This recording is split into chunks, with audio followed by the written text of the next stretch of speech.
বাংলার এক প্রত্যন্ত গ্রাম, নদীর ধারে, কাশবনের আড়ালে, পাখির কলরবে ভরা, সেই গ্রামে জন্ম নেয় রাধাকান্ত। সবাই তাকে ডাকে রাধা চাষা বলে।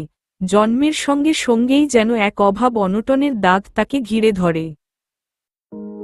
তার বাবা রমেশ চাষা ছিলেন ক্ষেতমজুর, অন্যের জমি চাষ করে প্রতিদিন মুঠো ভাত জোটানোই ছিল তার কাজ।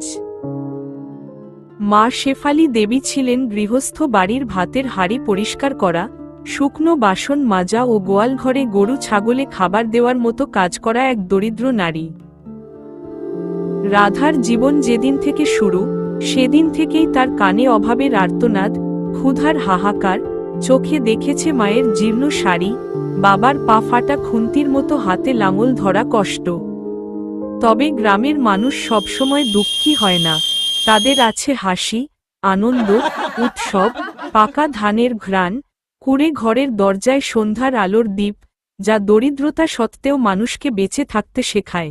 রাধাও সেই জীবনে বড় হল, চোখে স্বপ্ন নিয়ে। তার সবচেয়ে বড় স্বপ্ন ছিল নিজের জমি, নিজের এক টুকরো মাটি, যার ওপর সে লাঙল দেবে, ধান ফলাবে, হাঁস মুরগি পালন করবে, আর যে জমিকে সে মা বলবে।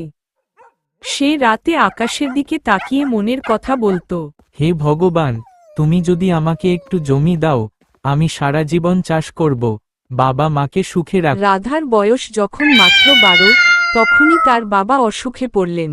সারা জীবন রোদ বৃষ্টিতে খেটে খেটে শিরদাঁড়া ভেঙে যাওয়া মানুষটি আর লাঙল ধরতে পারলেন না। ডাক্তার বললেন, পুষ্টির অভাব, দীর্ঘদিন ধরে কষ্ট, এখন বিশ্রাম দরকার। কিন্তু বিশ্রাম মানে তো কাজ বন্ধ, কাজ বন্ধ মানে সংসারের চুলো বন্ধ। রাধার মা শেফালি চোখের জল লুকিয়ে বললেন,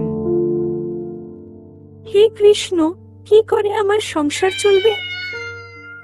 রাধা শিশুর মতো বাবা মার দিকে তাকিয়ে বুঝল, এখন তাকে বড় হতে হবে।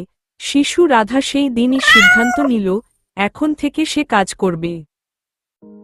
পাশের বাড়ির জমিদারের বড় খামারে ঠেলাগাড়ি ঠেলা, গরুর গোবর কুড়োনো, খেতে আগাছা পরিষ্কার করা, যা কাজই হোক না কেন সে নিল।